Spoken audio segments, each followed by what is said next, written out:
Welcome, everyone, and thank you for joining us today in our Infosec seminar organized by the Information System Security and Assurance Management Department of the Mahalchian School of Management at Concordia University of Edmonton. I'm your host, Sean Thompson, and I'm filling in for Dr. ISSAM Abdullah, who can't be with us today, but will rejoin us next month. We begin our April Infosec seminar by acknowledging that although this seminar is being held virtually, Concordia University of Edmonton is located on Treaty 6 territory and a traditional meeting ground and home for many Indigenous peoples, including Cree, Saulteaux, Blackfoot, Métis, and Nakota Sioux peoples. We respect and acknowledge this. We're happy to see all of you here today and would like to recognize Dr. Alison Yassishin, our Dean of the Faculty of Management, and others who have joined us. We're going to have a great Infosec talk. We're pleased to introduce our speakers, which are Tseide Krekelberg, Hrishil Kamal Shah, Agam, Gupta, and Brechin Piper. We welcome these graduate students from our Master of Information System Security and Assurance Management, and I'm sure they're going to do a great job of sharing their knowledge with us. First up will be Tseide, Hrishil, and Agam, and they will discuss research on a security and privacy assessment framework for accessible technologies for blind and visually impaired people, BVIP. And then following them will be Brechin, who will talk about his research on self-sovereign identity and legacy data, and mostly as it relates to the healthcare industry. Well, have a great talk. Enjoy yourselves, and we'll take questions at the end. Thank you. Accessible technology for people who are blind, visually impaired. We didn't do this alone. We did this with Archana and Stella and Lee, which are our group members, and then our project supervisor, which was Sergey.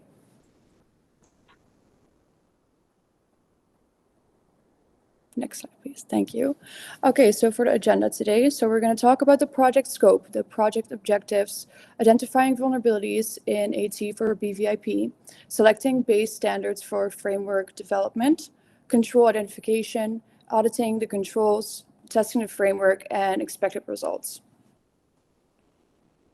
So I'll start with the project scope here. So what is accessible technology for blind and visually impaired people? So accessible technology for blind and visually impaired people refers to a wide range of tools, devices, and software and equipment specifically designed to assist individuals with visually impairments and to perform various tasks, which increases their independency and improves their overall quality of life.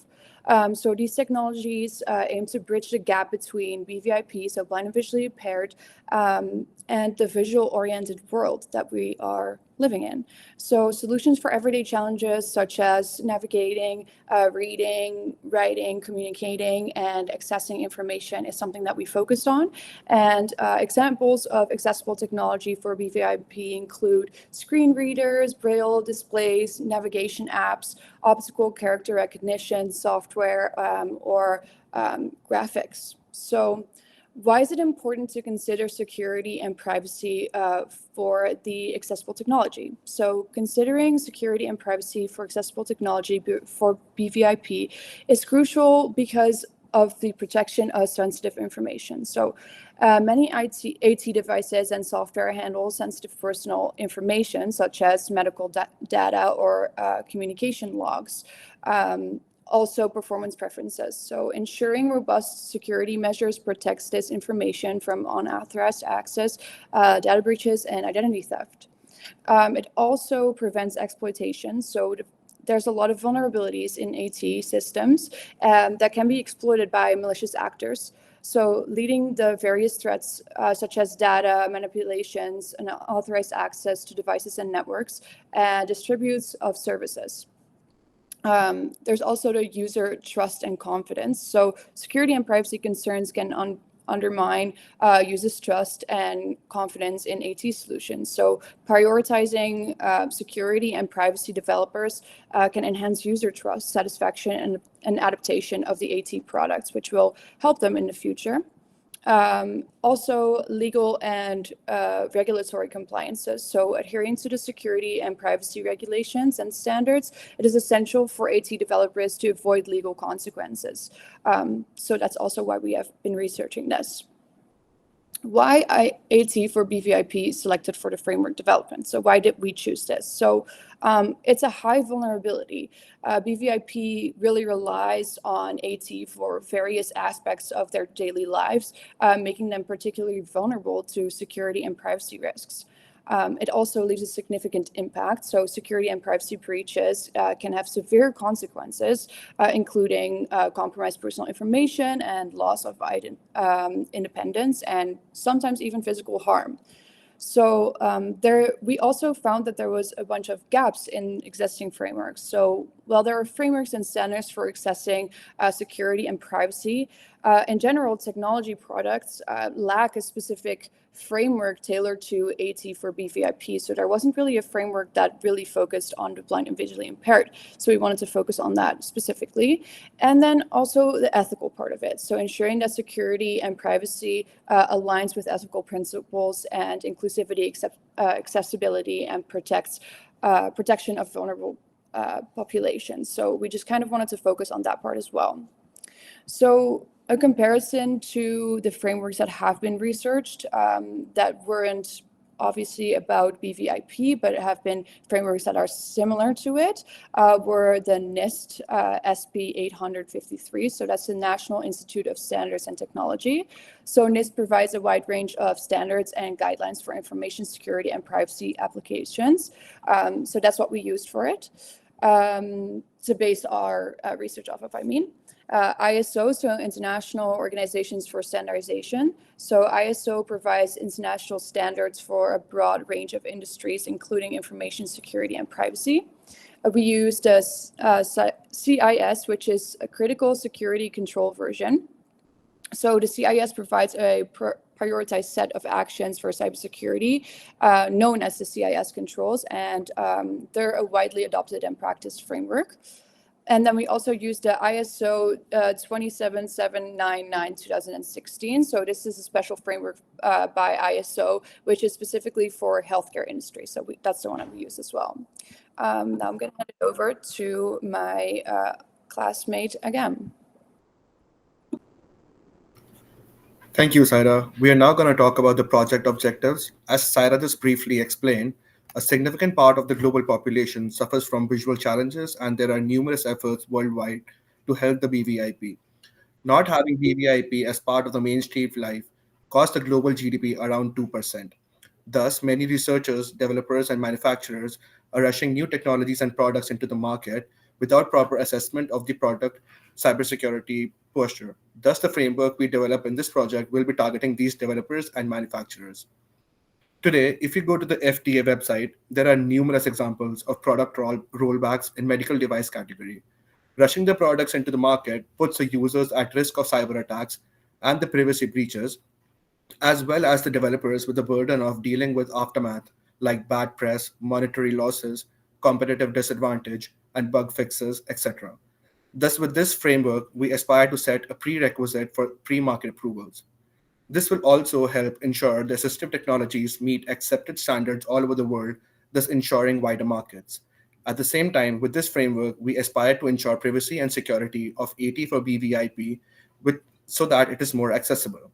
For example, passwords we generally use may not be as easy for use by BVIP, so they can use alternatives like Braille passwords. Hrishil, can you switch to the next slide? So now I'm going to talk about a little bit about the methodology that we have used for the development of this framework. We started with selecting a sample set of 15 technologies presented at widely industry and academia accepted conferences, which are peer-reviewed like SIG-Access. On this selected sample set, we conducted a risk assessment and identified various vulnerabilities. We also identified the threat source and various vulnerable components in the technology pertaining to the level of information available about those technologies. These vulnerabilities were then categorized into vulnerability classes or families. So after we've done identifying the vulnerabilities and categorizing them, the next logical step was to develop a framework which included controls to controls to identify to address these vulnerabilities.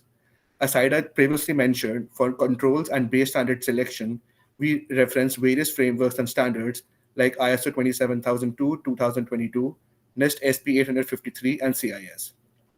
IS 27002 is an international standard that provides guidance to establish, implement, and improve the information security management system focused on cybersecurity.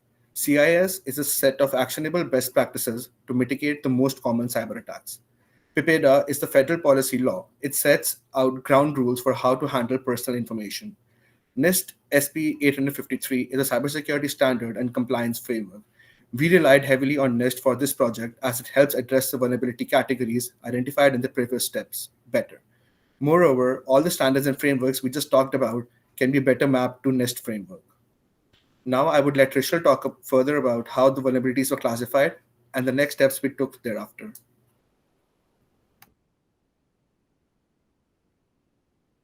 Thank you, Agam. Thank you, Saida. So here is a brief diagram on what we did exactly while developing the framework. So on the left side, on the first picture, you see the list of technologies. So we selected 15 of these technologies and gave them identifiers T1, T2, T3, and so on. Then we identified vulnerabilities individually in these technologies. So let's say T1 uses Google text to speech. Then we found out vulnerabilities in the text to speech service by Google and uh, correlated them with technology 1 T1. So in that way, we developed a list of vulnerabilities and gave them identifiers as V1, V2, V3, and so on. After that, so some technologies have more than one vulnerability. So some common vulnerabilities showed up. So we mapped them back to each technology. So let's say T1 has T1 has a vulnerability and we marked it as V1 or V2. And T3 has a vulnerability which we marked as V6, but it turns out that T1 also has the same vulnerability. So we mapped the vulnerabilities back to each technologies. After that, we took each vulnerability and found out different controls for those vulnerabilities, uh, just to put them in place and for ways to mitigate the risk associated with the vulnerability. And we mapped those controls and labeled them C1, C2, C3, and so on, and mapped them to each vulnerability. So after that, the next step we did was to audit the controls. And why is auditing important? So the main reason for auditing the controls is to identify the uh, weakness in any of the controls and to ensure that each control is in place and is running the way it is supposed to be. And there's two criteria that we use to audit the controls. The first is the existence of any policy or procedure in the technology to overcome any commonly observed vulnerabilities that we listed. And the second criteria that we used was to test the effectiveness of the controls, just to make sure that the controls are behaving the way they are supposed to. After that, we created the framework, and what we did here is we uh, made a list of all the controls. After that, we applied the controls. We suggest the developers to apply the identified controls to their technologies. The next step is to verify if the controls are sufficient and if any more controls are required or not. And if they are required, then we include the missing controls, and so the cycle goes on. Here is a brief screenshot of the expected outcome of the framework. So this is kind of a checklist that the developers can use. So if you can see the first one, serial number 1, that is the access enforcement control.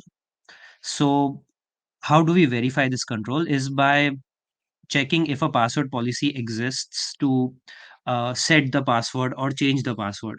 If the response is yes, then there's no remarks that need to be made. And under the NIST SP 853 family of controls, it comes under the access control family, and it has the identifier as AC3, which is the access enforcement control.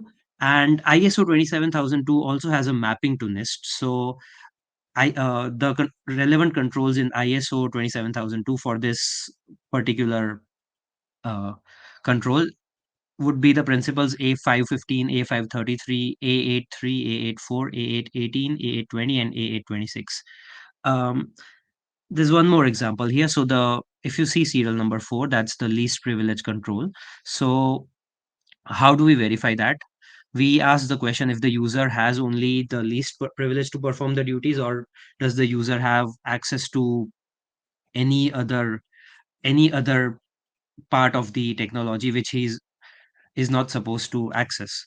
So if we list the response as yes, and there's no remarks for that. And for this, it falls under the NIST AC6 family, which is the access control 6 family under the least privilege control.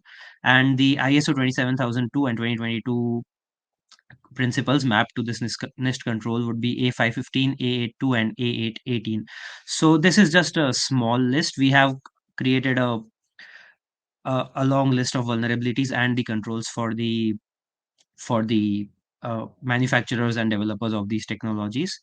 And here's some references if any one of you wants to go through what we did in the project.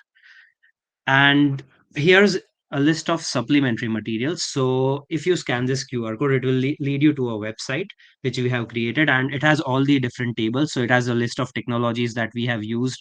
It has the vulnerabilities that we have identified. It has the list of controls pertaining to those vulnerabilities, and it has the testing and auditing of these controls part as well. So I'll also put down the link of the website in the chat if anyone wants to access it using the link.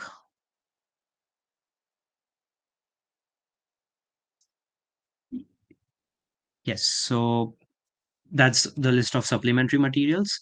We'll also be presenting and talking more about our project at the Concordia CARIC conference, which is on the 18th and 19th of April at the Concordia University of Edmonton.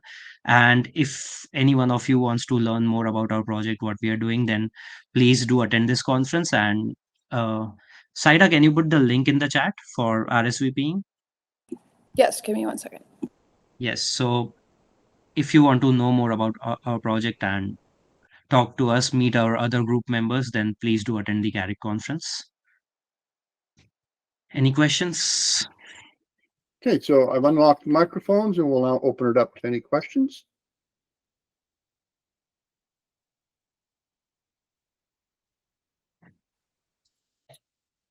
Okay, go ahead, Brechin. You guys know me. I have rather thick glasses, so at some point I'll probably want a robotic seeing eye dog. I'm also kind of paranoid, so if I just pull out the internet connection from it, I would feel better. But are there any controls that help against attacks of, I'll say, attacks from other vectors other than the internet?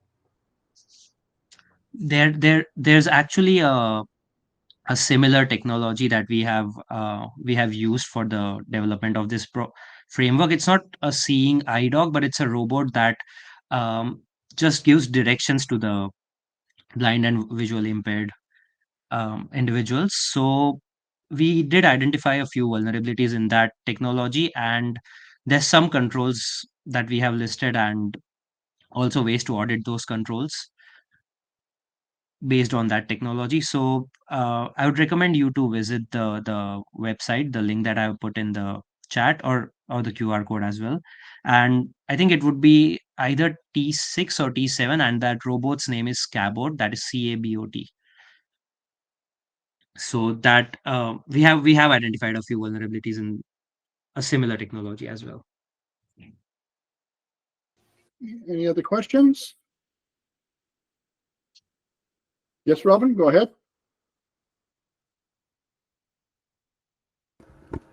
Can you hear me? Yeah. Yes, we can. How does your framework adjust for the security over usability within it? Sorry, are you referring to the overusability of a specific product or the framework itself? Well, you're developing the framework, but within it, you want to limit access to the data for the individual through their passwords and their access to the equipment, and to limit the access from other people from accessing it. But usually that involves reducing the usability of it when the people are using your framework to create programs or equipment. So we're focused on making sure that people that are blind and visually impaired using our framework are going to be safe. So we're not necessarily focused on the specific tools themselves that they're going to be using. So if we're using one of those tools, we can't implement a specific thing that makes sure that that nothing is going to be attacked. It's just to make sure that we have the right things in place before it gets attacked. So it's kind of like a prevention framework, rather than having the framework in existence when it's already happened. Does that make a little bit more sense? Yeah, it makes more sense. It just seems like if you're looking to restrict it and protect it, and you're not taking and considering the usage of it, that adoption of your framework would be very minimal. Professor Sergey can add to it. Yeah. Yeah. Am I audible? Yes. Yeah. Okay. Yeah. It's a very good question, but what they actually did, they reviewed few technologies that are very specific for BVIP people in terms of authentication and authorization. There are tools that allow you to enter, say, password if you cannot see it, if you cannot use normal keyboard. So there are other tools that allow you to use your voice, etc. So in the paper, there are few technologies reviewed that help blind people to sort of overcome those challenges related to the fact that they're incapable of using normal keyboards and such. So they do have those controls in the paper. And I would also like to add that the main so the target audience for this framework is not the blind and visually impaired people themselves. It's the developers and researchers that are making these technologies. It's just because I have experience with these technologies, and it just seems the more security that's put in, because you walk the tightrope of usability over the protection with these things. And some of them that are overprotected have very limited usability in my experience. I would So like we to yeah. add to that, Hrishil. So I would like to say that these technologies are made for a very specific purpose, that is to perform a specific kind of function to add to the functionality of the BVIP. So when you talk about usability, the usability is very limited to that person itself. So to ensure security means to ensure security in an accessible way. I did give an example when I said that the traditional passwords that you and me who have proper vision are using can be replaced with Braille passwords. That is just another mechanism of authorization and authentication. Ultimately, the usability will not be affected. It's just a better way of authenticating. All right. I won't take up any more of your time. All right, thank you. Okay, so did we have any more questions? We have time for like one more question before we move on to Brechin's presentation. Any other questions there? Yes, Pooja. Yes, so that was a very good question, and you guys explained very well how in terms of you are focusing more on protection. So my question is, I think that a lot of the usability versus security will also depend on the implementation. So is there any guidance that you are providing in your research for that, like, how to maybe balance that using some of the implementation techniques or tips or something? Yeah, I think our whole framework is based on making sure that those implementations can be done seamlessly and making sure that people stay safe, especially those people that are blind and visually impaired that can't always stand up for themselves in a world of visual people with sight. So our whole framework is basically based on making sure that those implementations go safely, smoothly for people that are actually implementing the framework itself. And I'd Okay. like to add that during the course of developing this framework, there were a lot of times when we faced a few challenges related to implementing, and even some of the controls hampered the accessibility. The thing is that blind and visually impaired people won't even consider thinking about security and privacy. If they just get a technology to help them, then they're gladly going to accept it. So we have done our best to not hamper the usability of these technologies, and we have tried to implement the framework in such a way. Okay, makes sense. Thank you. Siddharth, is it a quick question? Yeah, it's a quick one. So your framework is based on existing technologies and the vulnerabilities or the most common vulnerabilities in them. What if there are new vulnerabilities found in those technologies? Because the mapping has been done from existing vulnerabilities to controls. What if there are new vulnerabilities? Because it keeps on, happening. New vulnerabilities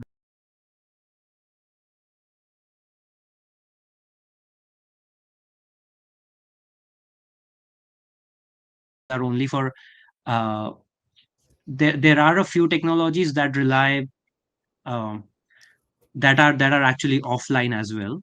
So they're not connected to the network in any way. So most of them have the vulnerabilities that we have identified, and um, there won't be many new vulnerabilities being identified because mainly they're, like I said, they're not connected to the network or to the internet in any way.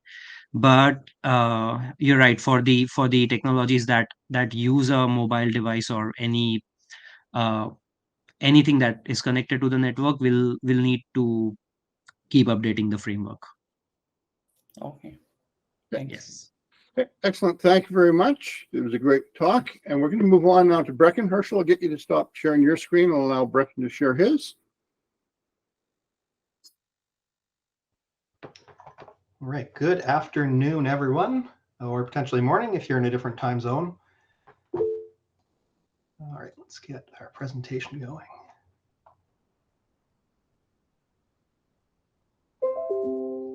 So just please hold any more questions until after Brechin's talk, please. Right.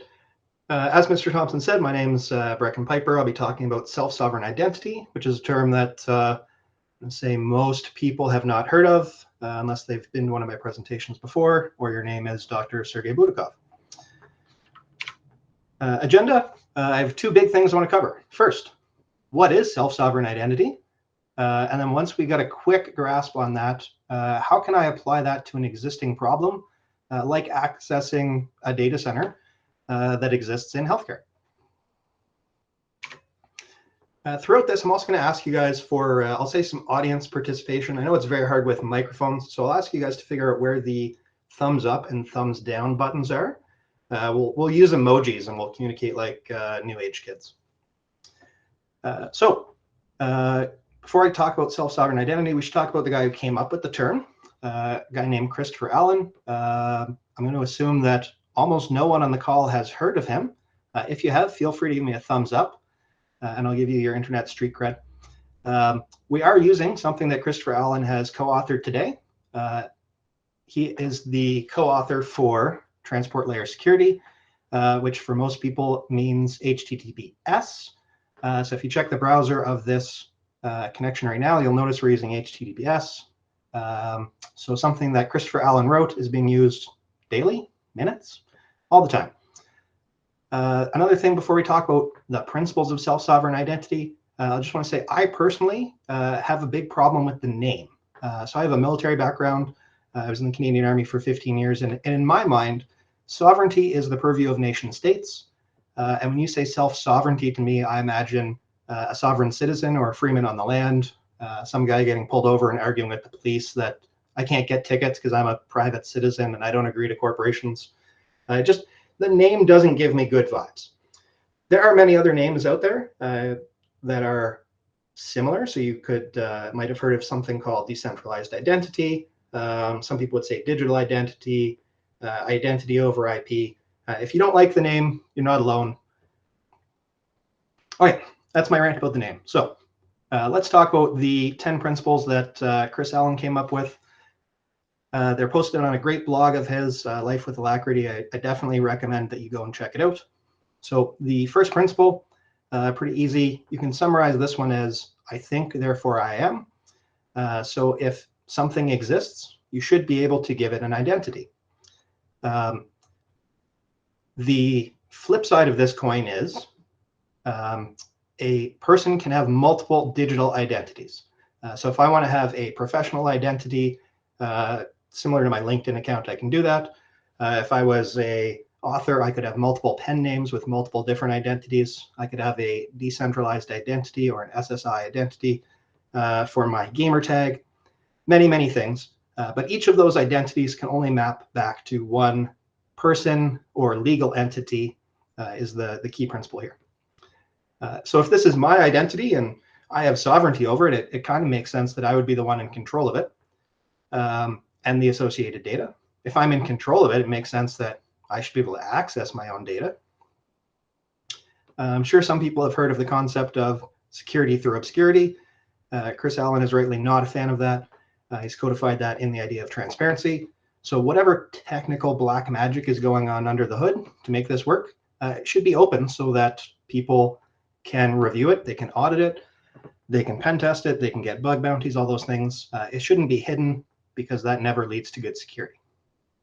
Persistence is an interesting one. The identity should exist for as long as I'd like. So this incorporates your GDPR right to be forgotten. So if I had a gamer tag that I was using and I said, oh, that was a really silly name, I don't like the name Newmaster 42069 anymore, I should be able to delete that. So very simple idea. Portability.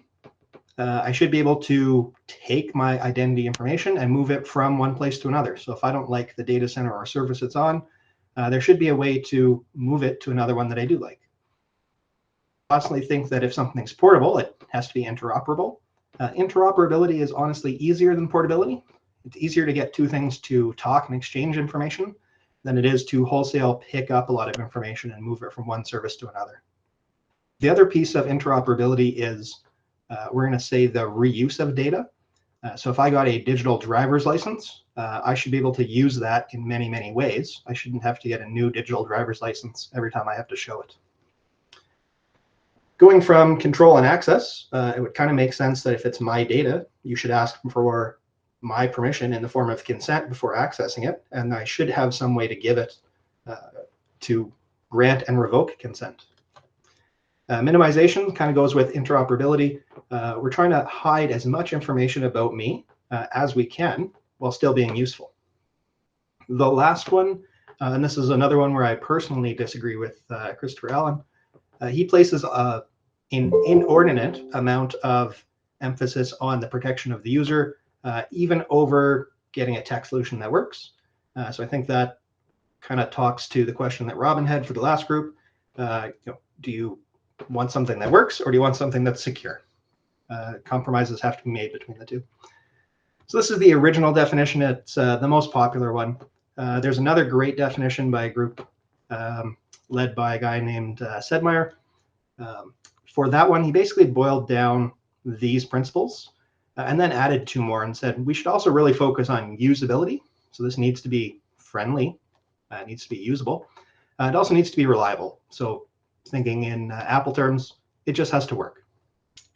Okay, so those are the big principles. Let's talk a bit about what tech stack black magic can go in under the hood. I want to say you could take this tech stack and you could also do many other things with it. You could use it to control people, but it's how these concepts are applied that makes it self-sovereign identity versus something else. So the tech stack, you need a identifier.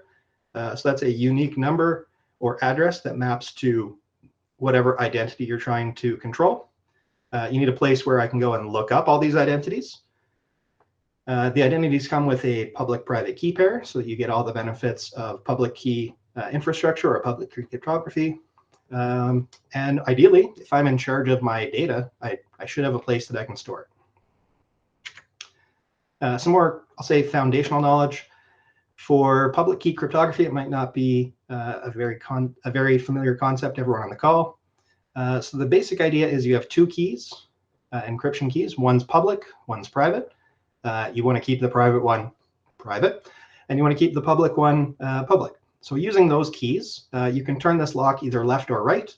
So if you have the public key, you can turn the lock one direction. If you have the private key, it's the other direction.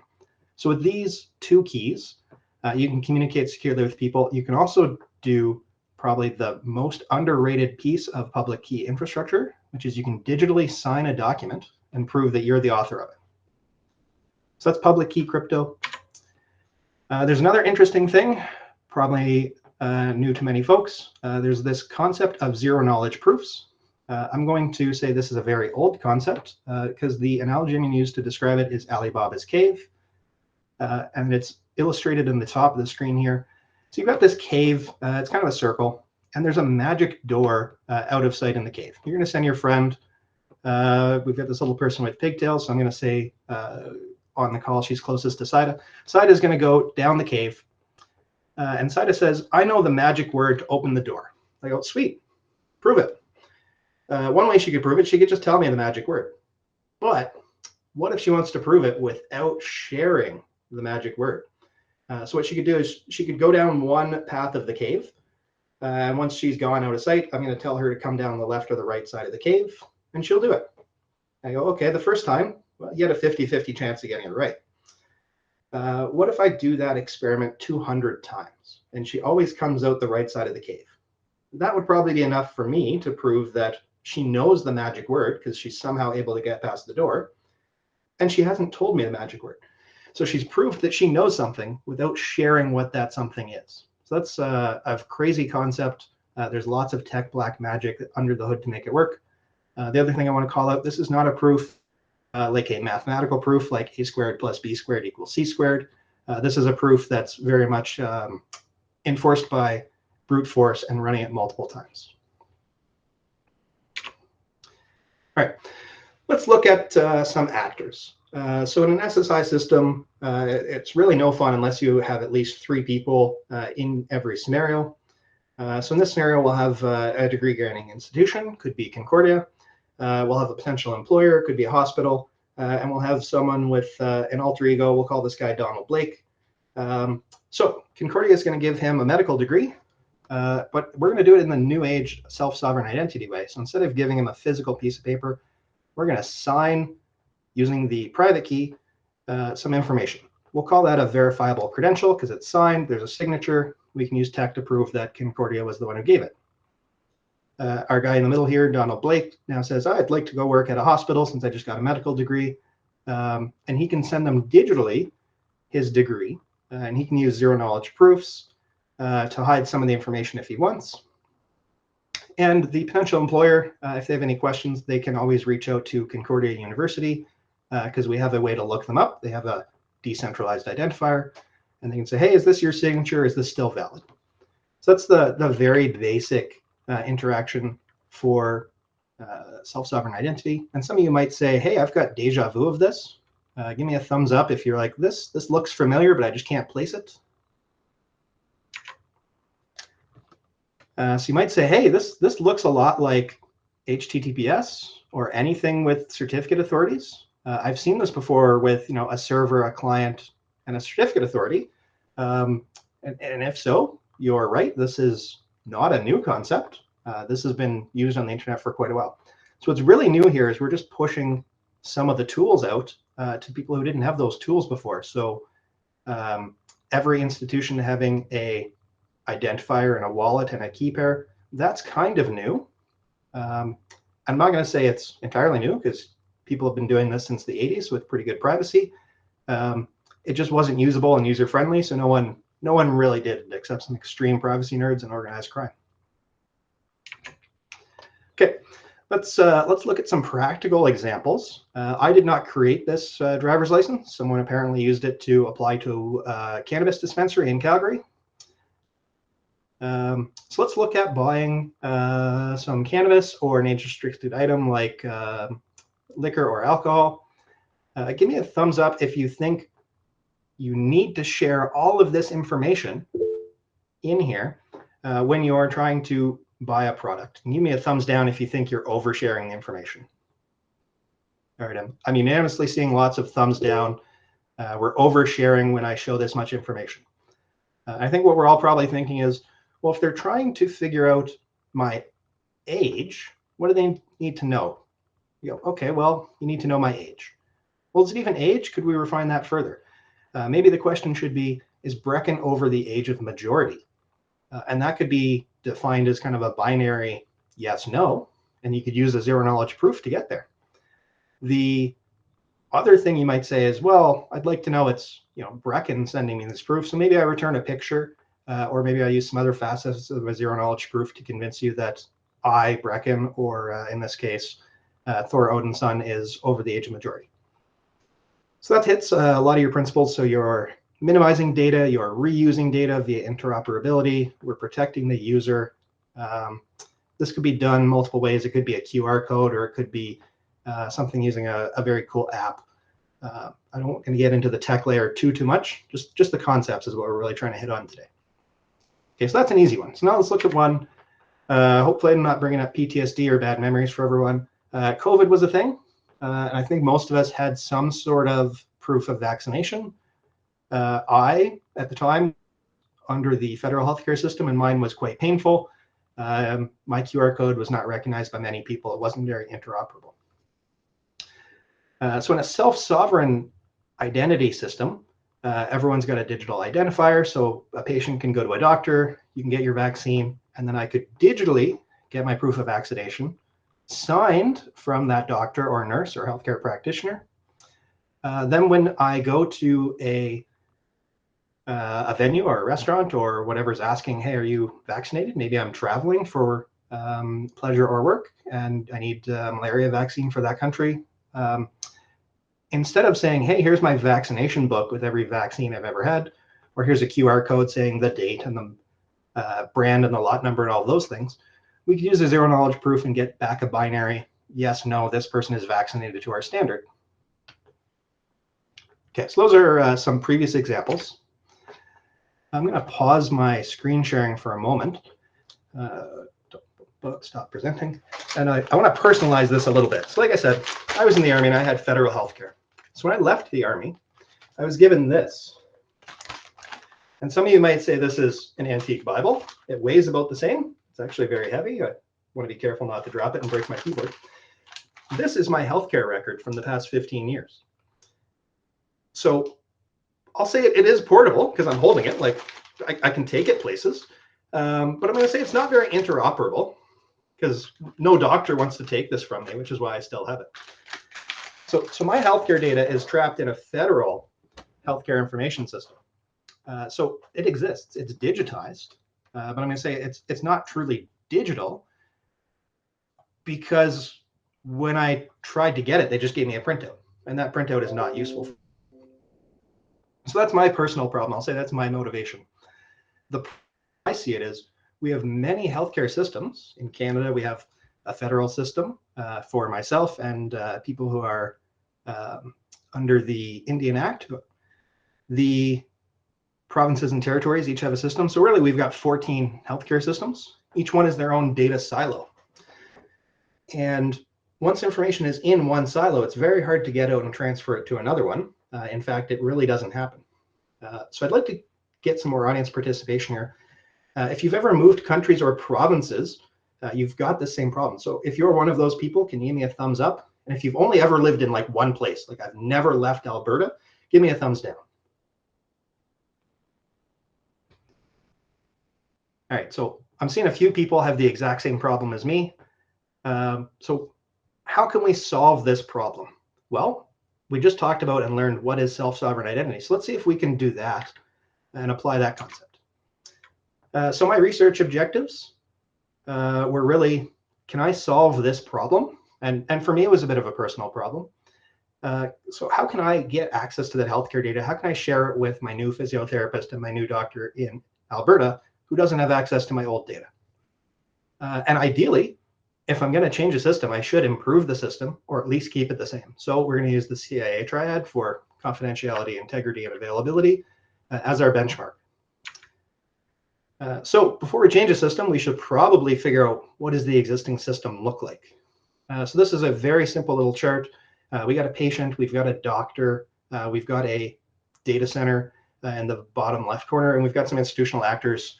They could be your degree granting institution, they could be a hospital, they could be a health regulator like Alberta Health Services.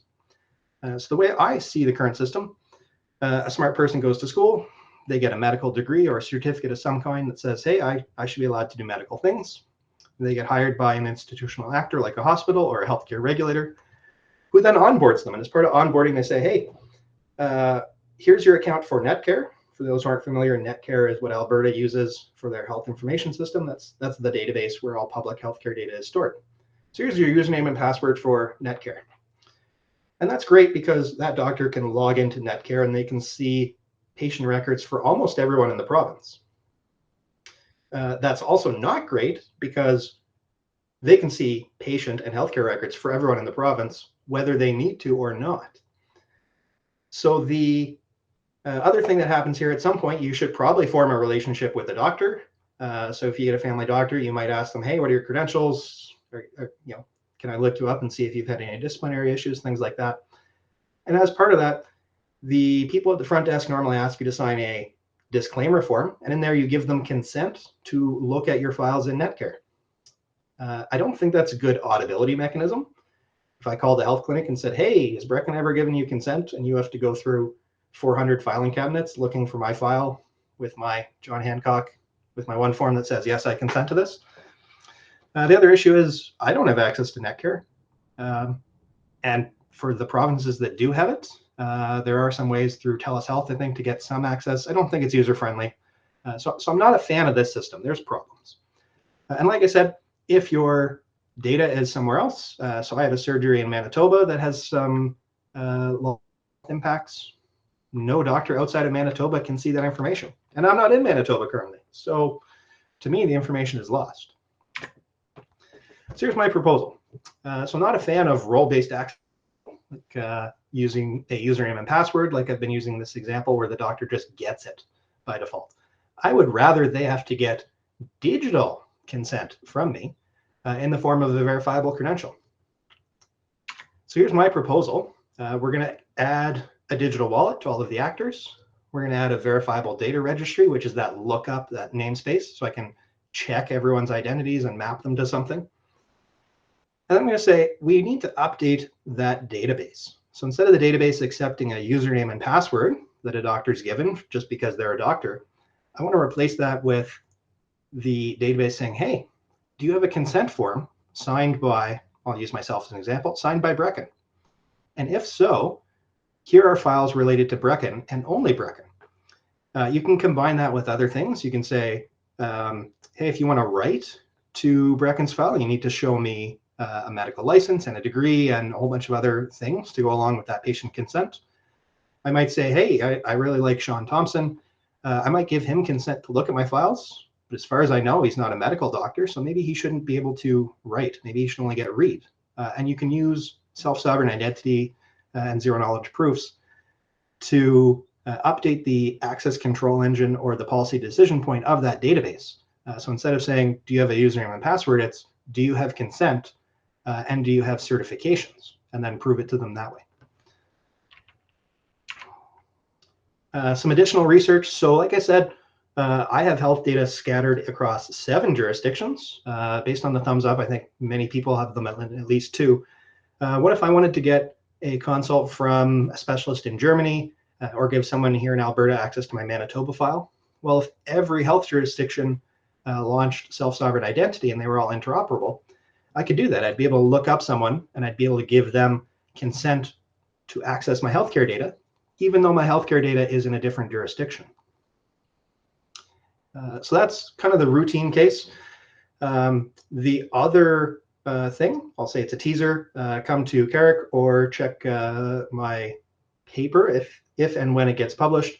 What about emergency situations? Maybe I'm in a coma, Maybe I can't give consent because I rely on an app, and the app is locked by my thumbprint, and I'm in the hospital because I've lost my thumbs.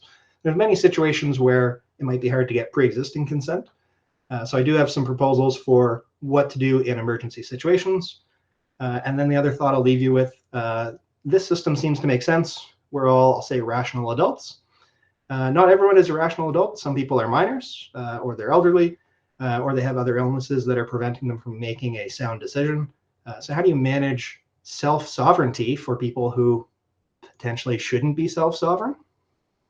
Okay, I'll leave it there. I'll say results. I think I've hopefully convinced you that confidentiality has increased, because instead of every doctor being able to look at my file, it's now doctors with consent. Integrity, not a huge change, but availability, where the data is now available to more people and of my choosing, I think we've got a big win there. Okay, so we'll now go to discussions. So we'll get some hands raised. Microphones are open, so you can go ahead and ask questions. Majid? Hi, this is very nice presentation, and you showed zero knowledge proofs very interestingly. It was nice presentation. You were saying like when healthcare data is there, so it is really sensitive data, no doubt. And I can understand when doctors log in, they have access to not only one patient data, but they can access each and every person's identity, as well as their patient information is available to them. I'm working on machine learning, and recently I was working on this problem, like identity of, or you can say privacy of data, when you are sharing a huge data from data analysis. So in that case, I came across a solution like nowadays a generative AI is talk of the, you can say, is the topic which have been discussed a lot nowadays. So most of the time, this patient data, this critical data can be, you can synthesized to generate similar data, but it is not the same data, original data, but the impact of the data is the same, right? So when it is being shared with others, so in that case, maybe it can be defined like only patient name or address has to be synthesized, or the health records may not be synthesized, fine. So this somehow, I don't know how relevant it would be for your study, but something kind of this can be done to maintain the confidentiality. Yeah, so this is one I thought about, and I left it in, I'll say, area for future or additional research. And my paper is the concept of anonymization and doing surveys of a large population. So if we use COVID as an example, if you implemented the principles of self-sovereign identity and stuck to the principles as Christopher Allen wrote them, you wouldn't be able to survey everyone's health data and try to get a good map or a good state of how many people in the province have COVID. I think there are ways to do it. You could do it when you onboard and just say, hey, as part of healthcare in Alberta, you consent to data anonymization for studies and things like that. There are ways. I don't think I have a clean answer that I could wrap up in the next 2 minutes. But it is definitely something that needs to be researched and implemented. And Sergey has a question.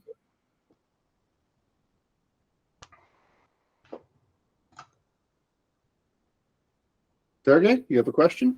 Yeah, there is a question from the audience, so I will.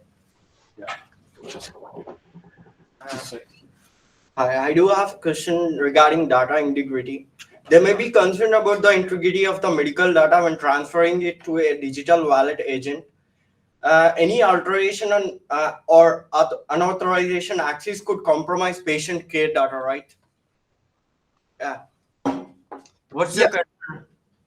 So my first step that I've outlined in the proposal is the first step should just be changing the authorization authentication system. So just getting rid of username and password. I'm not 100% comfortable with how to store everyone's health information in a digital wallet. I personally don't think I should be in charge of that information because I've only had an Alberta health card for less than 2 years and I already lost it once. So if you made me fully in charge of my health data, I've already shown I can make.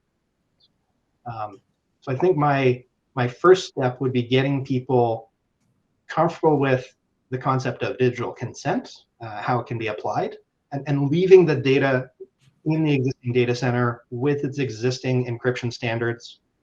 It also lets us sidestep. There's so many laws and regulations about data localization, and every jurisdiction has stewardship and custody laws about how that data can be done. If we just leave it in the data center where it is, and we just change how you log in, I think that gets us the most gain for the least risk. That's my pitch anyway. Tseide, go ahead. Okay, we have one last question here with Tseide. Yeah, so I am looking at your whole presentation. I love the idea, but this is obviously the beginning start idea of something bigger, right?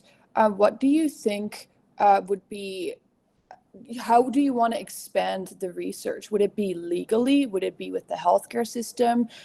Because I see like there's a lot of different areas that this could go into. And I was just wondering, what do you wish the research would be after you're done with this?